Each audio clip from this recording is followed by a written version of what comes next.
I got my favorite phone call the other day. My favorite phone calls go something like this. Hi, Jeremy. I heard about you from another guitar playing friend.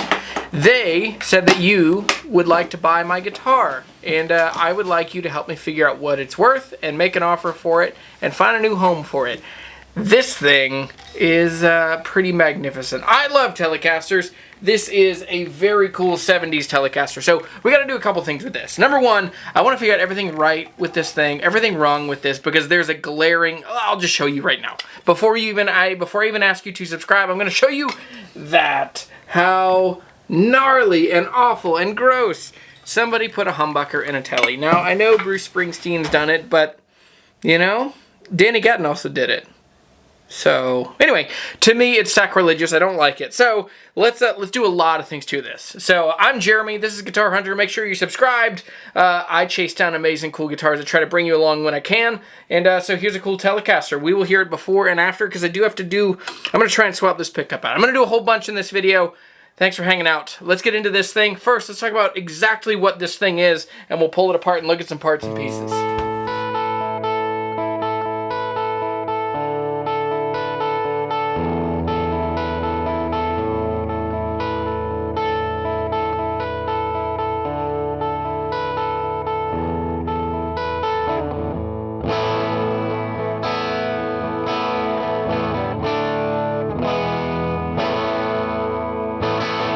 Hey, one thing that should be mentioned, this video is sponsored by Stu Mac because they are amazing channels partners of mine. They support these videos, and they make it very easy to figure out really cool things about guitars that I love. So you're going to see some tools, you're going to see some resources that just come from Stu Mac. I love them. I'm a big fan of buy once, cry once, buy the right tools, do the right thing, and just work is more fun when it sucks less. You know, stick with me for real wisdom. Thanks to Stu Mac for sponsoring this video. Let's talk about this guitar as it sits right now, and then we'll get into a couple important questions. The first thing we need to do is just look at this thing and see what is immediately right, what is immediately wrong. There are two profoundly wrong things about this, and I wonder if you've spotted them. Number one, right here. Actually, I've got a pointer. Speaking of Stu Mac, in this video, I have a pointer. Number one, humbucker there. That's not stock. That should be a single coil. Should be a cool, spanky, fun, kind of funky single coil. This is a drivey Seymour Duncan. Not a bad pickup, pretty fun, but definitely kind of jarring in the aesthetic of this guitar. We see chrome parts. Those are right. This is from the 70s. We do see a white guard. Not unusual for this kind of, that's the right pickguard for this era, but there's a massive, massive problem down here where someone has just hogged out material so they can get to that truss rod, but man, oh man, this is the wrong way to do it. It's been cut through with maybe just a drill, spinning and cutting. It's not a drill bit. It has also cracked the pickguard there, so that's very wrong. One of the other telltale signs that tells me that this probably isn't the original pickguard is it does follow the curves of the guitar. It does fit pretty well, but right in here, it fits absolutely wrong. So against the neck, all the way around this, the cutaway here is just absolutely not the right shape. On this side, we have about 1/8 of an inch that follows all the way around, but on this side, we drop to almost nothing. We're down, so here we're around 1/8, there we're around 1/8, but here in the middle, we drop not even to a 16th. So wrong pickguard. Two of the main big things that are wrong. This pickup has been swapped. Well, I doubt that the neck pickup has been swapped, but we'll open up the tone controls, the control plate here in a second, and we'll see. I have a suspicion that some monkey business has taken place. The logo itself does look really good. The tuners look good. Now on the back of the headstock, big observations about the tuners is that it seems like maybe one has been swapped. This one is aged more than the others, and at some point this definitely had different vintage style Kluson 6 inline tuners. It just has the impression and then the hole here. There's also a crack coming out of the headstock here, which the hole wasn't drilled first, the screw was too big, it was too aggressive going in. A bunch of things could have happened, but overall not the end of the world. Mismatched screws and a mismatched tuner. The back of the neck, if you can see this, The back of the neck has absolutely had finish taken off of it. Now, this is not the end of the world, except that this guitar is a polyurethane finish, so it's a little less graceful than its nitrocellulose brethren. But not a bad looking guitar, especially when you get to the back. Very clean and tidy, all polyurethane back here. It's a good looking headstock. The guitar does look good. Now, it is very clear to me that these frets have been replaced. They are just big old coat hangers, and they would have been a lot thinner. Now, there also is no finish on the fingerboard itself, which does make this guitar a better instrument to play, but it still is a hard adjustment. Here's a close-up of that truss rod cover, of the truss rod. You can see where it was just kind of sawn into.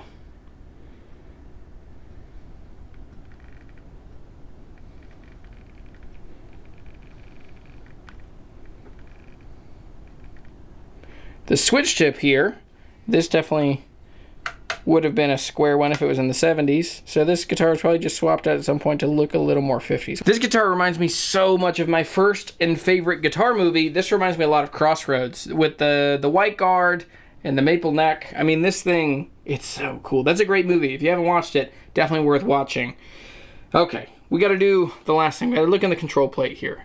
This guitar is polyurethane. I mentioned that before, and that's one of the biggest differences between the golden era of Telecasters and then the okay version. I feel like the 70s Telecasters fared better than the 70s Stratocasters. They're still really heavy. I mean, this guitar is still probably 8 pounds, 9 pounds, surprisingly heavy, and the polyurethane just doesn't age in the same way. Like, it kind of chips and dings. It doesn't chip and fade away. It kind of, if it gets a dent, it'll get a dent, and then these rings of, you know, where the plastic is broken around it. It's not as cool. Now, there is natural kind of peeking through the finish here. But yeah, let's look at the control pot, and then we're gonna ask the main question, which is, what year is this thing? How old is this thing? And so 2 places are gonna tell us that. Back of the neck here, and then the control pots are gonna tell us what the date is.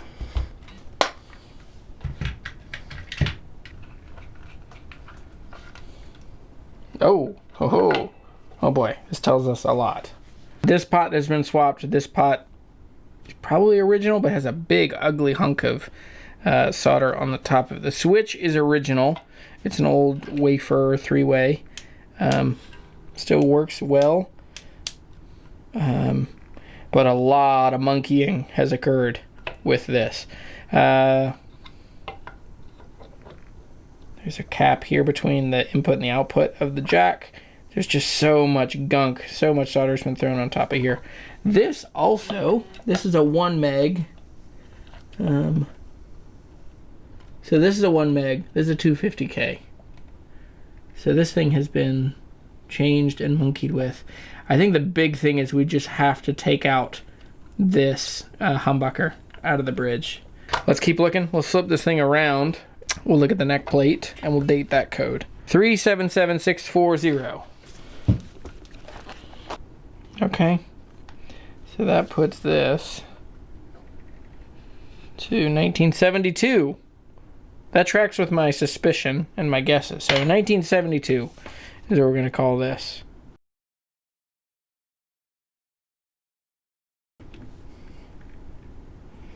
Third of November, 1972.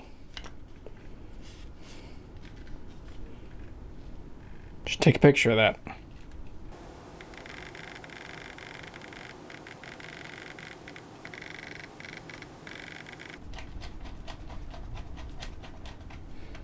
Okay, this guitar has a bunch of parts that aren't right on it, so I'm going to look and see if I have 2 things. Number 1, I'm going to look for a pick guard. Number 2, I'm going to look for a bridge pickup. I'm more confident that I have a bridge pickup.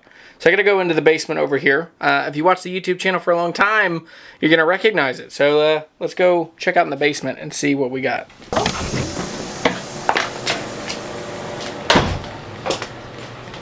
Remember this place? No, nothing's quite right. Maybe I just have to lean into, maybe I have to convince myself and convince others that a humbucker is cool in a Tele.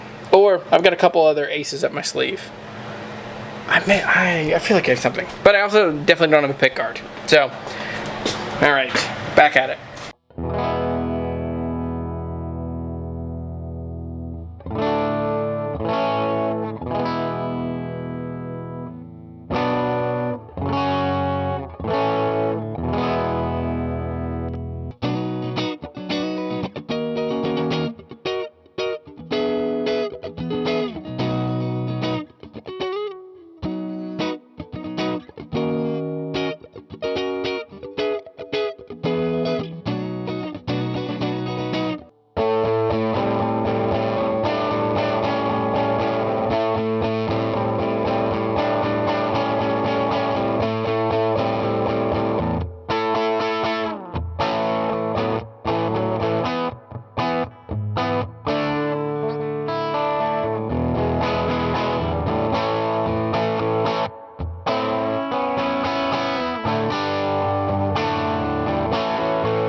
I love old Telecasters. I love this one. This one's particularly cool.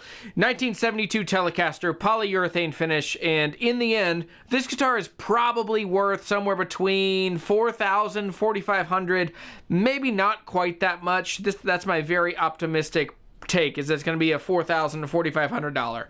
They made as many Telecasters as they could sell, especially by the time CBS took over Fender, they really cranked up. And a Telecaster is not a hard guitar to make, but it's an incredibly cool and important and special guitar. There's something really elegant and thoughtful and powerful about a Telecaster, so I will continue to love them. I will continue to want to buy and own and fix and save every one I can. So in the end, this thing, I would like to change a couple parts. I would like to fix the pickguard. I would also like to swap the pickup for something that's just a little more proper, because a Telecaster, that bridge pickup, that single coil is so cool and bitey. This one is pretty spicy. It's pretty fizzy. It distorts. It just adds too much gas to what's a really cool kind of bonfire of a guitar. So, incredibly cool player. This guitar will be for sale with Hometown Music. I'll put a link in the description down below. Thanks for watching this video. If you want this thing, it will not last. These don't last long. So, thanks for watching. See you later. Bye.